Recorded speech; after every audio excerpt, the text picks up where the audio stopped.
வரும்பொழுது ஆட்டு இறைச்சி இருக்கிற அந்த மார்க்கெட்டு உள்ளே போனோம்.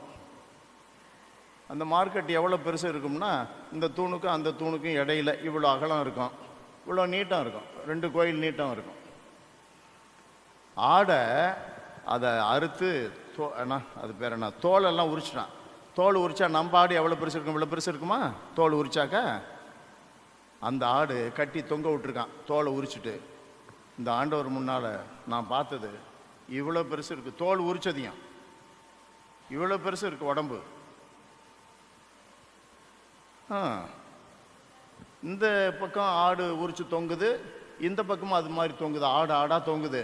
இந்த பக்கம் ஒரு கால்வா, இந்த பட்டை போகுதில் கருப்பா, அவ்வளோ பட்டைக்கு இவ்வளோ ஆழத்துக்கு ஒரு கால்வாய் இருக்குது, இவ்வளோ ஆழத்துக்கு. அது மாதிரி அந்த பட்டையில் இது நடப்பாதை, அதில் ஒரு கால்வா இருக்குது. என்னடா ஓடுது, அதில் தண்ணி மாதிரி ஓடுத.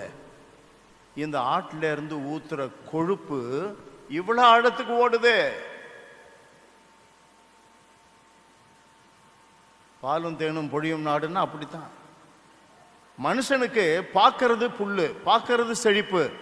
கடவுள் கொடுக்கிற நாட்டில் பார்க்கறதுக்கு ஒன்றும் இருக்காது, ஆனால் உள்ளே இருக்கும். கரங்களை தட்டி ஆண்டவரை மகிமைப்பார். ஆமாம், அப்துல் கலாம் இருந்தார்ல,